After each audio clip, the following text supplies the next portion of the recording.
Hello, hello, hello, and welcome to another episode of Reality Rights. I am author Ellie Alexander, and this is the podcast where we talk about all things writer-ish, bookish, and I have a sneaking suspicion today we might even dabble in holiday-ish. Is that right, Tech Guy? That's right, because as of yesterday, I am the holiday tech guy. No, say it isn't so. It's got to be. I mean, my reasoning is, I love Thanksgiving. I really do. I do a lot of the cooking, but it comes too late. Like, especially when it's like right at the end of November. It doesn't leave enough time for all the cool holiday stuff. So it's got to be done. Guys, dream world, darlings. The night of Halloween, midnight of Halloween, he would be fully transitioning the entire house to Christmas. I say absolutely not to that. No way, no chance, no how. I haven't been as bad since we moved to California, because it's a little harder to do it here when it's 75 and sunny in November. Yeah. Do you want an eggnog latte when it's 80 degrees out? Yeah. No, not so. I mean, I don't want an eggnog latte most of the time anyway, but yeah, definitely not when it's 80. Fair enough. Well, this week, darlings, we are going to do an Ashland Mystery Fest 2025 recap. I'm calling this the good, the bad, and the ugly. Even though there wasn't really much bad or ugly. Right. But we've got a couple things to talk about, for sure. Definitely. Yeah. I mean, I guess we should have worked a little harder on coming up with the 3 descriptors, but it works. But there was far more good than anything. I mean, third annual. That was amazing. Third annual. It was incredible. Well, let's get right to it, and let's start with the good. Some of the highlights. I mean, it genuinely was all good. It was really hard. Well, I should save this for the bad, I guess. But well, everybody right now is like, wait, I don't know, you got to start with the bad. Re-entering the real world after Ashland Mystery Fest was hard. That was bad for me. Not bad, but like, I just want to live in our own little cozy village with all the most amazing people who came. Right. Well, and so for the darlings out there who aren't familiar with it, the Ashland Mystery Fest always started 3 years ago. And the first 2 years, Ellie and I went up to Ashland like the day before the Mystery Fest. That was stupid. That was bad. It's just like we didn't learn from the first year, and we repeated it the second year. It was just yeah. So this year we did it a little differently. Mm-hmm. We went up a week early, so we had lots of time to prep and hang out and plan and do all the things. That felt so much nicer. And just as the festival continues to grow, I feel like there's more to do. Okay, so if we segue into the good, the highlights of good for me are just the incredible authors who came. We got authors who came from Hannah Dennison came from the UK, and Gretchen Rue came from the other side of Canada, and Esme and Mia from Chicago and North Carolina. One of our debuts, Adrian came from Jersey, and Tish came from Houston. The readers who came, over 30 states. Readers came, darlings who came from 30 states. Spain, Argentina, the UK, like incredible. The team at Travel Ashland talking about like growing the festival. They were all phenomenal. All of the community business partners, just the entire vibe of the weekend was so joyous. So that for sure was like the key highlight for me. My cheeks hurt from smiling. I looked off like, Yeah. No, I mean, it's amazing to see kind of the transformation from that very first year. I talk about it. It's only been 3 years, but it has changed dramatically. And the amount of work that it's taken to get it to where it is now is just phenomenal. So yeah, hats off to everyone at Travel Ashland and all the community businesses that, chose to participate. And even the ones that didn't participate officially, it was fun walking around town and seeing like, the sandwich boards outside shops with, chalk messages welcoming Mystery Fest, goers and everything. That was really cool. It was fun to see the whole community get into it now. Yeah, and the whole vision initially behind the festival was that this is meant to make you feel like you are stepping into the pages of a cozy mystery, and you are like the detective or the sleuth for the weekend because Ashland is quintessentially cozy, and it was stunning, of course, as always, but fall put on a glorious show for Yeah. everyone perfect weather the entire weekend.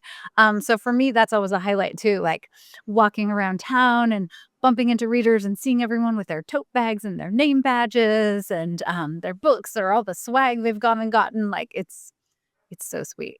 It's Yeah. the absolute best.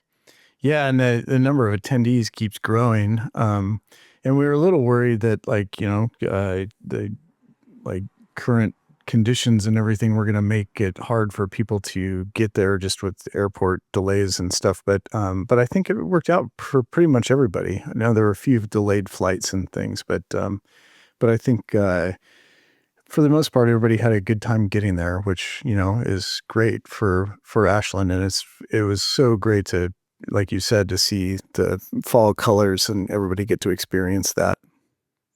One of the things that I loved is the first night of the opening reception, Ellen Byron came up to me and she was like, "Oh my gosh, I can't believe you had welcome wine and like Harry and David at the airport when we landed." And that was like the Medford airport was doing that for some reason for the weekend. But I was like, "Oh yeah, we definitely, yeah." Yeah, I don't know how totally. we make in this Spree Fest event every year, but you should land in Ashland, well, technically Medford, the Rogue Valley, and get Yoke Valley. by like, yeah, a lovely glass of wine and a pear tasting, right? Like, yeah. Totally. Yeah, no, that was funny. Then to see that video of it, was great. Yeah, totally planned it. It was 100%. Yeah, yeah, We didn't, darlings. We didn't. I had no idea. But if any, I want to hear from the darlings. I want to hear what highlights were for you. And were you one of the lucky recipients of landing and getting to taste some lovely, like Rogue Valley red wines right when you got off the plane? We need to know. We need to know.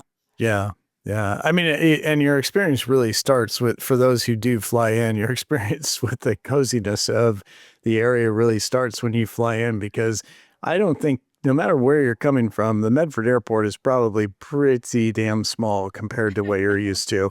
So it is just one not even long building with like, I don't know, half a dozen gates, maybe 8 gates total. And Exactly. yeah, that's it. No, I was And talking to a couple readers who were flying out, and they were like, "Oh, I don't our flight is at, like, noon or 1 o'clock. I'm not sure if we're gonna have time to come to the closing reception." I was like, "Oh, you're gonna be yeah, just fine. Like, you will walk right through. It will maybe take you 10 minutes at most, and that's just, like, to walk through the airport and get to your gate." exactly. Yeah, once you're through security, you are at your gate. I mean, it's like it doesn't matter what gate you're flying out of, you are at your gate. So, yeah. One of the great things on my good list was that this year we had the historic Ashland Armory as the base for Yeah. all of the key events. And that was so lovely. One of the things that I wasn't expecting was that readers would just sort of use it as a little place of respite. I would notice readers who would come like before panels and be like chatting with each other or going through their agenda and program for the weekend or coming early to chat with authors. The nature of the fest is designed to be very intimate and immersive. So you as a reader are having breakfast with the authors or you're hanging out. Like it's not this sort of like, oh, the authors are all going to be up on a stage and you can come meet them for 2 minutes and get a book signed. Like that's great. That happens at some of the bigger conventions, but this is designed to be small. So it was so fun to see that play out in real life. Yeah, yeah, and even though the like at its core, the whole design of the festival is to like highlight as much of Ashland as possible, and so because of that, we plan various things around town. So there are different panels at other venues and stuff. It was really nice to have kind of a central place where all the main stuff was happening, so that people knew where to go, like, because we had check-in there, and all the additional merch that you could buy and stuff was there. The crime scene was there, so it was a kind of a core place for people to start and experience the festival throughout. Yeah, and I want everyone who comes to feel welcomed, like you're getting like a big giant hug. You probably did get a hug from me, whether you wanted one or not. You're like, back off, Ellie. Uh, but, um, I love getting to witness the friendships that are made. And then, year after year now, seeing the same people return who maybe met the first year and now they're all buddied up and they're heading around town to try to solve the crime scene. That piece is just chef's kiss for me in terms of what I want from an experience myself with a book festival. And I feel the same way with a lot of the authors who attend, especially some of the authors who've been with us like 3 years now, like, they really were able to take the lead on a few things, which is fun, and then, the challenge will be, like, how we rotate in new authors every year to make sure we're constantly, keeping it fresh and then also having a taste of familiar faces. Yeah. Yeah. Yeah, I'd have to say one of the good things for me was kind of getting to dive back into creative work prior to the festival, because I work in the creative part of the tech world, but I don't do creative stuff myself in my day job. I manage creative operations, so I do a lot of numbers and planning and forecasting and headcount and things like that. But in my night job, my my second job, I get to play around and have fun designing things, and so that was super fun. We came up with a list of well, you came up with a list of, like, I don't know, a dozen different sayings, like mystery, and reading bookish related sayings that you were like, "Hey, can you see if you can make designs of any of these?" And I don't know, I think I had time to do like 4 or 5 before the festival, but, it was a little wild because even though we plan this every year, we already have dates for next year, but Yeah. I was making merch right up until right up until the very end, the night before we were leaving, but it was a lot of fun. It's stress, but it's good stress, so, I had a good Totally. time. Yeah, it was great. You did stickers, but one of my favorite things is you made a bunch of bookish T-shirts and book bags, Yeah. so that at many of the panels, we could just throw those out to the audience. I really wanted a T-shirt gun. That was I my know. ultimate thing because I wanted to be up at the top of the armory and just be like, "Shoo, you get a shirt, you get a shirt." Um, but the cheapest one I could find was $750. Yeah. Um, so that was out of the budget, and also I probably should not Yeah. be operating a T-shirt gun. That feels like that would go real wrong real fast. But The I best, learned. oh, we'll work on something for next year. Okay. I'll make, but it's gonna be more of like a T-shirt slingshot, not a, because the Mm. T-shirt gun, yeah, you're right. Like anything with like compressed air, and Yeah. I mean, there was that one that I found that was like $3,500 that was like a Gatling gun. You pull the trigger and it fired like 12 T-shirts a second or something. Just like I was that would be amazing, but that also be the gun would be expensive, and so would the T-shirts at the end of the Yeah. day. Like, Right, you're like, yeah. "You get a shirt, you get a shirt, you get a shirt, you get a shirt." Just be yeah. And, for the people in the first couple of rows, that could be dangerous. So, yeah. Yeah, that's right. We'll Yeah. do a nice I a nice easy slingshot with, like, a nice arc on it, so you're not, like, Mhm. shooting right at people. Yeah, that'd be good. Yeah, I love it. I love the energy that everyone brought. It was really amazing to do the sleuth dinner this year. So, the year before, we did an Agatha Christie themed dinner. Every year, the flagship dinner on Saturday night ties in to the Build a Mystery Live panel. So, there's a group of authors who, with the help of the darlings in attendance, build a story within an hour, which is just bonkers if you think about that, but it's so fun and creative. And then on Saturday night, the entertainment is that final story gets read. And every year, then there is a theme in terms of how you might want to dress up. So last year was Agatha Christie. This year was Come as Your Favorite Sleuth. And wow, did you all bring it, darlings? Yes, you did. I want to hear some of your favorite, if you attended, costumes in the comments. I loved all of the Velmas. I think there were like 8 Velmas, At least, yeah. which was so great because Lee Hollis wrote for Scooby-Doo. He wrote the Scooby-Doo mystery. So, like, he's there posing with all the Velmas. Like, that was the best Yeah. for your favorites. Um, oh wow, there were so many. There were a few Poirots Yes. that I thought were really good. There nobody did any of the rest of the Scooby Doo crew though. It was like Velma's the clear favorite. Velma's the clear winner. I mean, understandably. She's bookish. It makes sense. Yeah, there were several Nancy Drews Yep. that were good. Um, Frankie yeah. Fisher, Cat was great. Oh yeah, Right. Franny Fisher was that was amazing. Yeah, there were a couple of Franny Fishers, but yeah, Cat I think Cat's was definitely the best. And I know they were excited too, with those costumes. We went as Monk and Sharona from the Yes. TV series Monk, kind of a horrific version of Monk and Sharona, but no. So actually, that will go in the ugly column for me. Okay. It Let's is go so straight to the ugly for it was this. well, Yes. it was good because I was like right when Ellie told me that the theme for the flagship dinner was going to be your favorite sleuth. I was like, it's Monk. It's got to be Monk. I got to do Monk. Yeah. And so I went all out. I bought everything. My costume was perfect. I ordered this like taupe shirt, just very basic, nondescript, like kind of tan shirt. And I'm a big guy, so I ordered an extra large.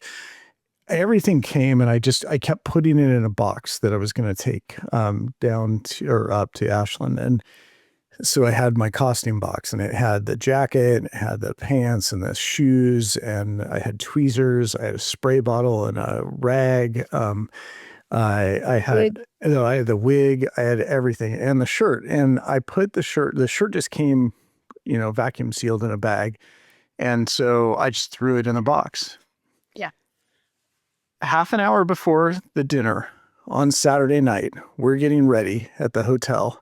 And I'm like, okay, I get my stuff out. I put my pants on, put a t-shirt on, and I go to put the shirt on. And I'm like, whoa. And I was like, oh no. And I mean, I could like, I should have I, taken a picture. I went to try to button it, and I couldn't get it within like 6 inches, the two sides within 6 inches of each other. And I took it off and looked, and they had sent me a small. And I was like, oh And no. And also, at this point in time, we have to be at dinner to, like, set up the table in, like, yeah, 20 minutes, right? So there's exactly. no time to revamp, and There's no time, and there's nothing else to do. So I squeezed myself into a small button-up shirt. Thank God I ordered one that was like made of kind of stretchy material, but I was seriously like, it was so constricted. Couldn't take a full breath the whole time at dinner. I a couple of times I thought I was going to pass out, so I was stressed about that, and then trying to find a parking space by the hotel so we could get all this stuff to set up the table in there and everything. And if you're listening on, what your favorite podcast platform, be sure to come and watch the video version of this podcast, because I'll throw some pictures up in the video, so you'll get to see what. Oh, it was bad. It was real bad. I was a little panicked there. It all worked out, but like, I can't believe that shirt made it. Like, it didn't rip. I thought for sure the buttons no. were going to come flying off, but it I just know. didn't. Yeah.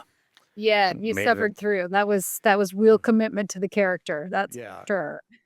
I loved that I had the most horrendous '80s wig that is just this, like, disaster piece of hair.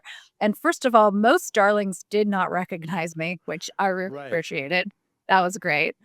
But we went for an after party with a group of our patrons, and I went up to the bartender to order my drink, and she was like, "Oh my God, I love your hair. Like, this is such a good look." And I was like, "You do? Really?" They Hey, were. I mean, I guess it was good. Yeah, that was pretty good for like a $15 wig. So I might have to bring the 80s big hair back, I yeah, guess. I know. Yeah. It was totally. Yeah, no, that was fun. I mean, it was fun to see the creativity that everybody put into the costumes and stuff. And I made it through the night. I was never like, it was just taking that shirt off. I was just like, oh, and so able to breathe. Yeah, it was fun. So it made the after party that much better because I could actually That's right. breathe. Yeah. What a concept. Yeah. As always, the dinners around town, the dinner at the Winchester where a group of actors put on a murder mystery for us. So many of the panels, I tried to get to a lot more panels this year. I would say this goes in the bad category for me.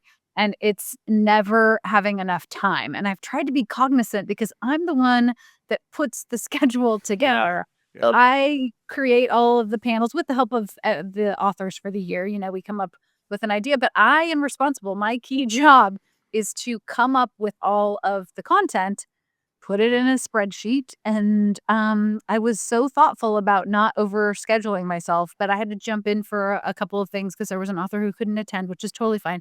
Um so next year, again, I'm saying this for the 4th year in a row, I have to schedule more downtime for myself because it's so fun to also just get to go be an audience member at these panels because 'cause they're so interactive. The one that have been wildly popular, well, 2 of them, each year because they're at small venues outside. Because, like you mentioned, the goal is to really get you to experience all of the town of Ashland and be walking through the plaza and go pop into Lithia Park, get a coffee. The Season of the Witch panel at the Peerless and, the influencer panel at the Columbia Hotel, those have been so popular, and we've started to get feedback, from attendees this year, and they want more of those, so noted.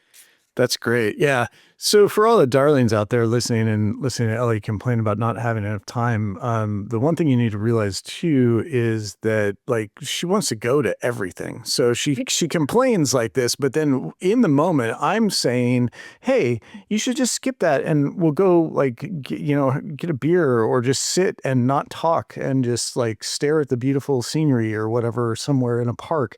And but no, no, no, I have to go be here and I want to go over there and I want to go over there. I want to go over there. And then every night, oh, I'm so tired. I'm so exhausted. And I'm like, yeah, I wonder why. I wonder why. Yeah, Yeah. it's true. Yeah. It's So true.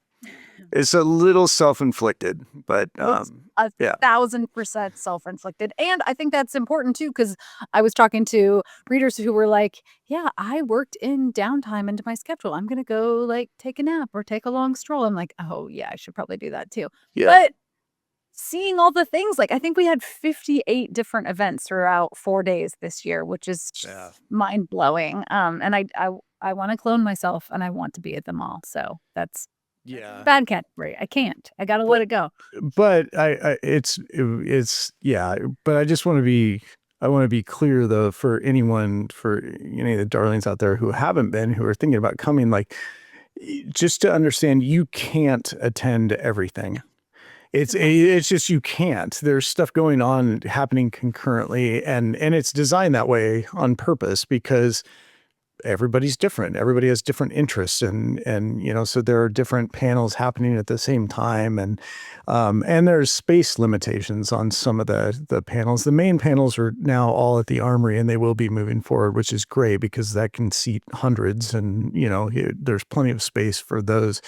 But it's important to know going into it that you can't do everything. And I think that's awesome because every well, there's really only one other festival I go to, whenever it happens, Yeah, what don't need to Star Wars name, so Celebration, yeah, and it's the same thing, like, I wanna do everything, but you just can't. You gotta pick the stuff you wanna hit and just enjoy it, and, you're gonna have FOMO, but, that's why you go back year after year, right?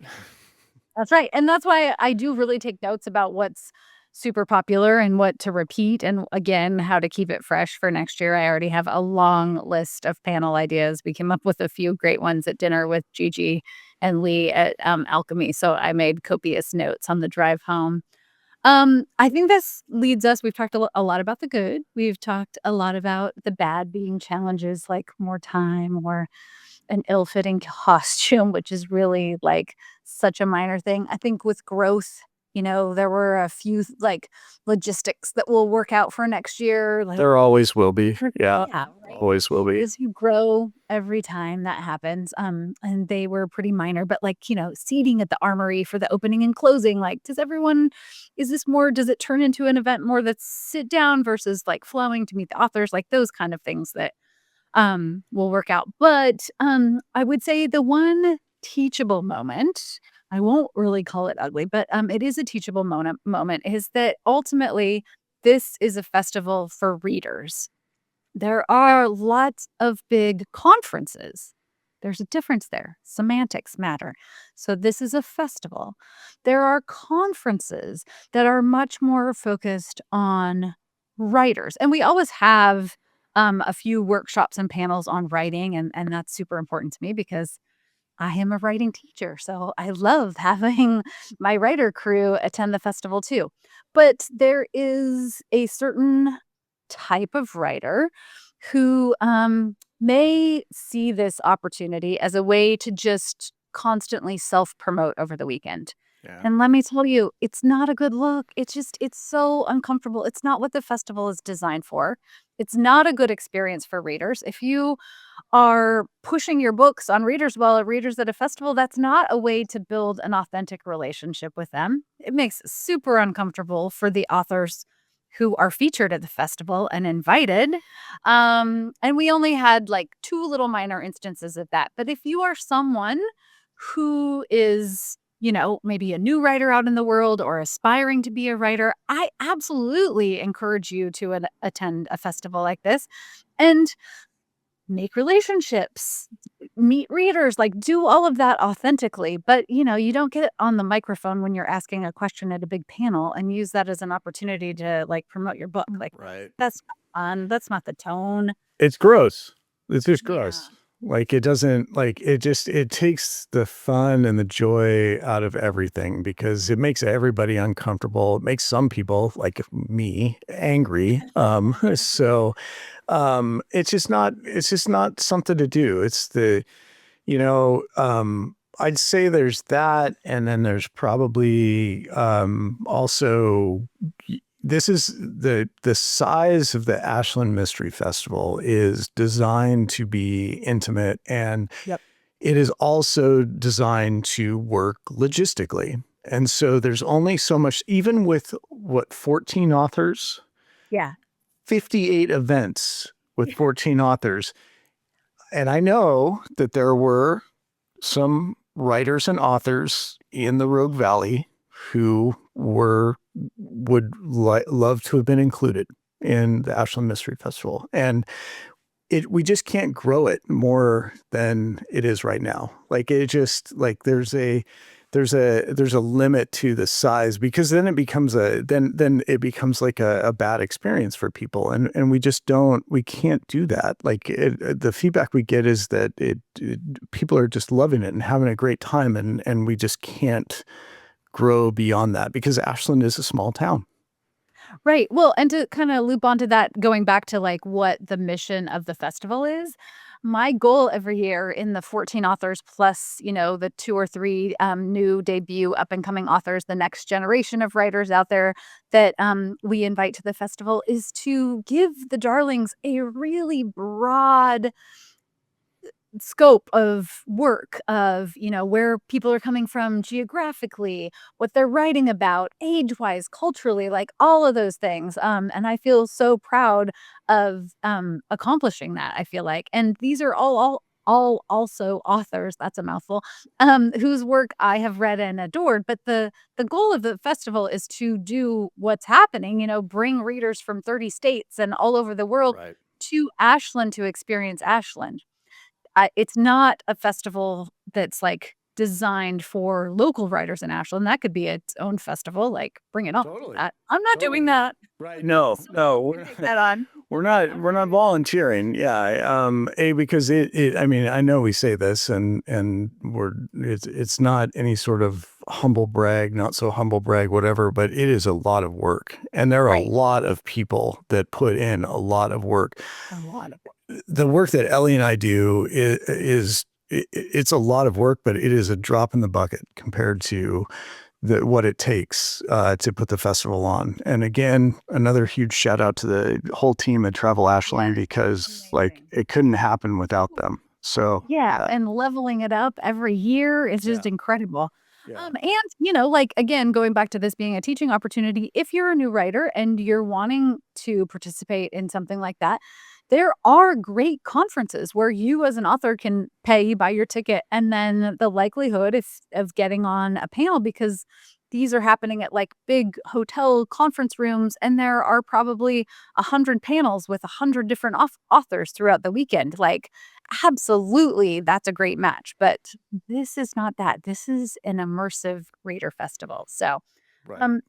I like to put that out there because there were a couple festival authors, Ashland Mystery Festival authors, who had a couple bad experiences with a few particular authors, and that's just not fun. Let's not do that.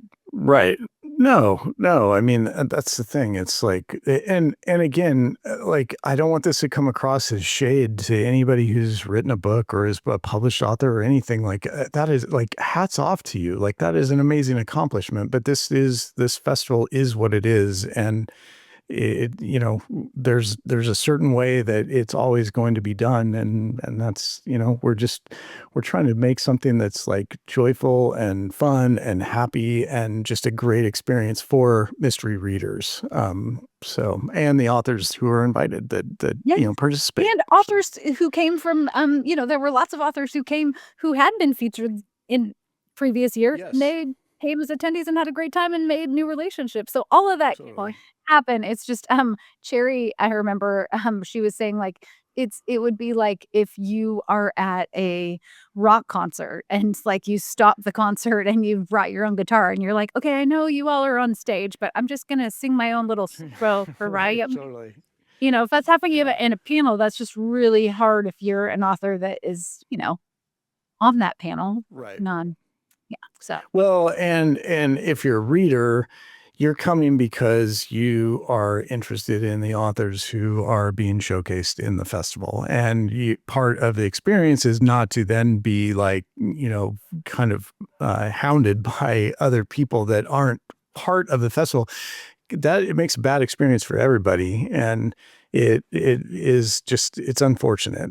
So we don't want to see that happen. But yeah. no, and you know what? Next year, you're getting booted, I'm telling you.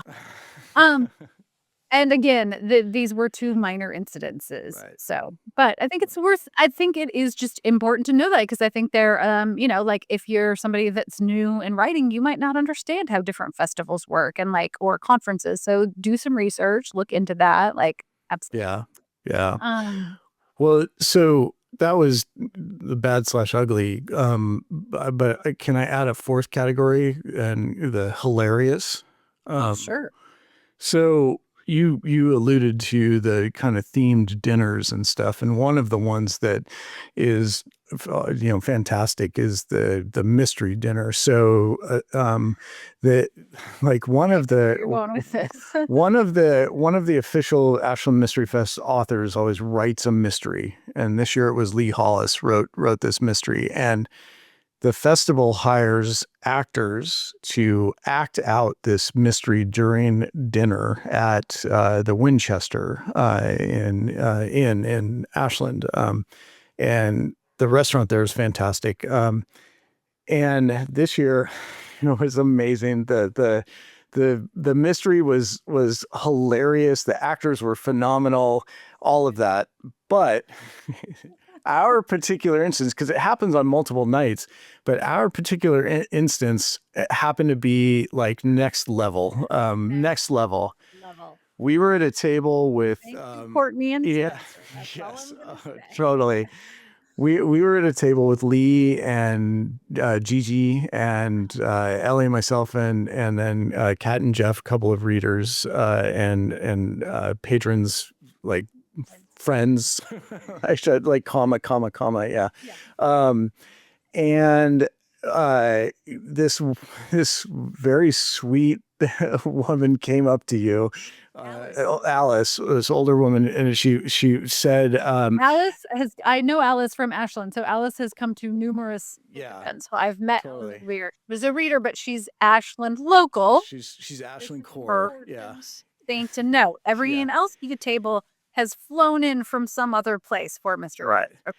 But Alice and her husband are at the next table over. But there's a because of this is a historic house that the main Winchester building is built into, and so there's a like a half wall with glass panes in it between our table and theirs, and they're at the other end of this long table, and her and her husband are sitting there, and they're sitting across from Courtney and Spencer, two of the cozy mystery influencers that had attended the festival again for the third year, right? Yeah, they're OG.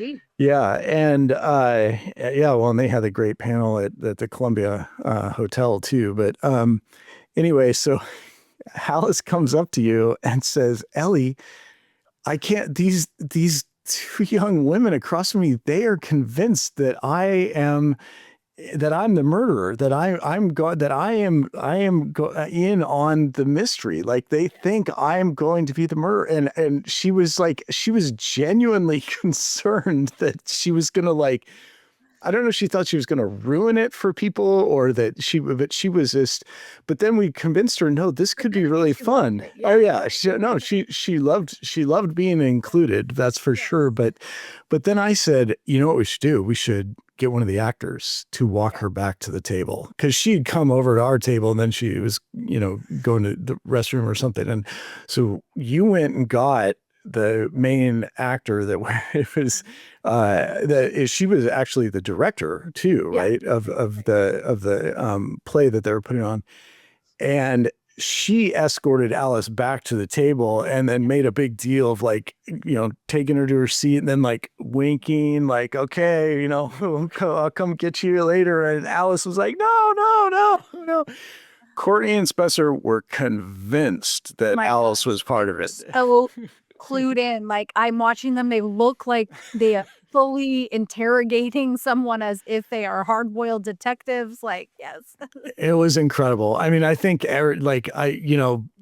for a lot of the other people that were at that dinner, maybe they didn't know exactly what was going on, but for the people at our two tables in particular, that was because the mystery was perfect for everybody else, but ours was, like I said, was next level because of that. It was like, because the reveal, they were like, wait, what? You're not involved?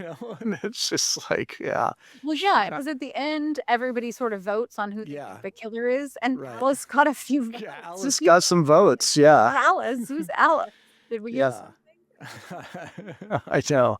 And the actors really played up the fact that Alice got some votes. In fact, I think Alice got more votes than one of the actors themselves. So, yeah, that was incredible. to rewrite his script?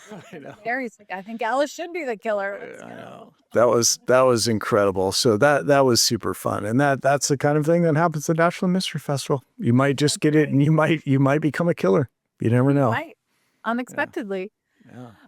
Well, on that note, darlings, I would love to hear from you in the comments if you attended this year, what highlights were for you, as well as if you have never attended, what would make you want to come? Like, bring a friend, come join us in Ashland next year. It'll be the same weekend, October 15th through the 18th, 2026. And the way this works is I had a wrap-up call with the team, and we are on to planning for 2026. There's no rest for the weary. That's right. In fact, we got back and just yesterday putting away the Halloween decorations and getting out the Thanksgiving decorations. I found another tub full of t-shirts, so I'm already making stuff for next year. So, yeah. So no, we would love to hear from everyone though. Like, what if you went? What did you love? What do you want to see more of? What didn't you see that you would love to see there? And then if you haven't been, like, let us know. Like, how can we get you to Ashland? What can we do to put you in this new city? So, Ashland. yeah, We have cookies. totally. There were some good cookies there, I will say. Right. In all seriousness, yeah. Yes. Yeah, it's true. All right. Well, on that note, till next time. Until next time.